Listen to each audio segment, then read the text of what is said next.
প্রথমেই সবাইকে জানাই হ্যাপি নিউ ইয়ার। আরও একটা বছর শুরু।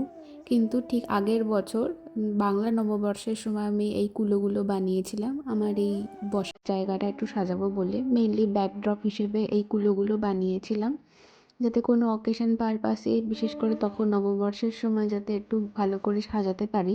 কিন্তু তখন আর হয়ে ওঠেনি, কারণ তারপরে অনেকটা সময় কেটেছিল, আমার বাড়িতে হোম রেনোভেশন চলছিল।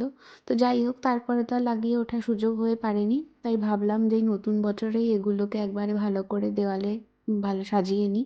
আর যেহেতু অনেক দিন হয়ে গেছে, কিছু কিছু জায়গায় দেখলাম উঠেও গেছে, সেগুলোকে ভালো করে টাচ আপ দিয়ে সুন্দর করে সাজিয়ে নিলাম। কিন্তু দেখলাম যে এখানটা ফাঁকা ফাঁকা লাগছে, শুধু কুলোটা দিয়ে কেমন একটা লাগছিল। তাই সাথে এই যে ফলস যে মালাগুলো হয় সেগুলো লাগিয়ে নিলাম। ইচ্ছে ছিল যে এগুলো যখন লাগাবো তখন একটু যেন আলো আলোও হয়, সেই জন্য এই প্রদীপগুলো ছিল গত বছর দিওয়ালিতে কিনেছিলাম।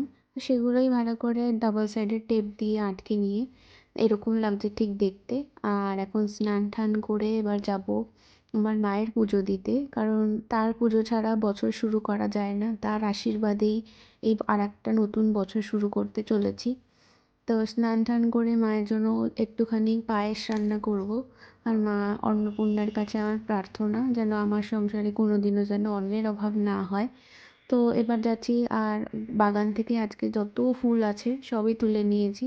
এই যে এটা আমার মায়ের শৃঙ্গার, এই নতুন বছরের মায়ের পুরোটাই ফুল দিয়ে মাকে সাজিয়েছি। আজকের দিনে মাকে সাজাবো বলে বাগানের এই ফুলগুলোকে রেখে দিয়েছিলাম, গোলাপগুলো পুরোটা ফুটেছে। আর এইভাবে ভেবেছিলাম মায়ের মাথায় ফুলগুলোকে দিয়ে সাজিয়ে নেব। আর আজ যেহেতু বৃহস্পতিবারও, বৃহস্পতিবারের আজকে লক্ষ্মীবারের সেই পুজোটাও দিয়ে নিলাম। আমি কোনো বছর প্রথম দিনে বাড়ি থাকি না, নিজের বাড়িতে। এই বছর রয়েছি, আর যেহেতু বৃহস্পতিবারও রয়েছে তাই বাড়ির বউ হিসেবে বাড়ির পুজোটা করে নিলাম। আশা করি সকলের এই বছরটাও যেন খুব ভালো কাটে, মা সবার মঙ্গল করুক, সবার সুস্থতাও কামনা করি। আর মায়ের আশীর্বাদ ছাড়া কোনোভাবেই কোনো কিছুই সম্ভবই না আমাদের জীবনে। সকলের ভালো কাটুক। হ্যাপি নিউ ইয়ার আবারও সবাইকে।